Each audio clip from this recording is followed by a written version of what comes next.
Hello, my name is Hannah Pullman. I'm a psychology major at Georgia Southern University, and today I will be discussing the use of psychedelics as a tool to treat mental illness. Because of COVID-19 and the extended time spent in isolation for quarantine, many Americans are suffering from mental illness at an unprecedented rate. According to a 2021 study done by Mental Health America, 19% of adults in America suffer from mental illness, and almost 11 million experience suicidal thoughts. This is almost 500,000 more than in 2020. Because we are in the midst of a mental health crisis, psychologists have been looking for new and effective treatment options. There are medicinal and therapeutic options out there, but according to ATAI chief Srinivas Rao, there is a recognition that existing therapies for mental health are limited. They work well for a decent subset of the population, but there's a recognition that there's a subset that really do not benefit. Since current medicines can be ineffective or even worsen conditions, and therapy can take months or years to be effective, what is the alternative option? Psychedelics.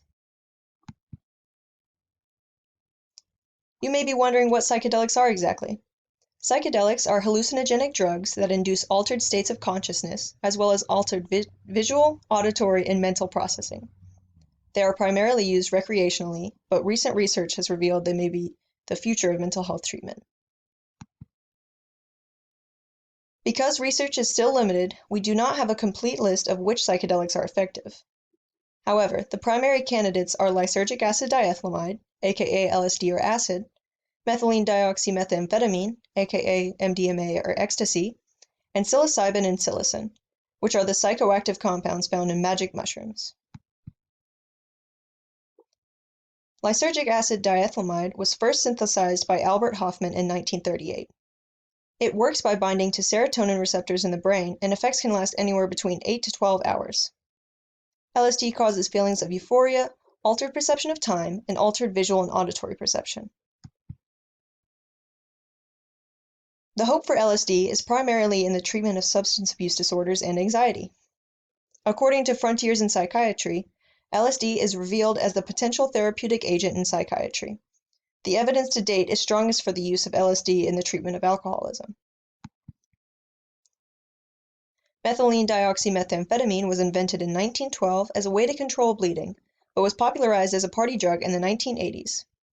It increases activity of serotonin, dopamine, and norepinephrine in the brain. MDMA causes feelings of euphoria, emotional warmth, increased energy, and it also distorts time perception. The Multidisciplinary Association for Psychedelic Studies have been doing trials using MDMA to treat post-traumatic stress disorder, and according to their website, the results from the first two MAPS-sponsored Phase 3 clinical trials for MDMA-assisted therapy for PTSD were statistically significant. The organization will soon be seeking FDA approval for prescription treatments containing MDMA.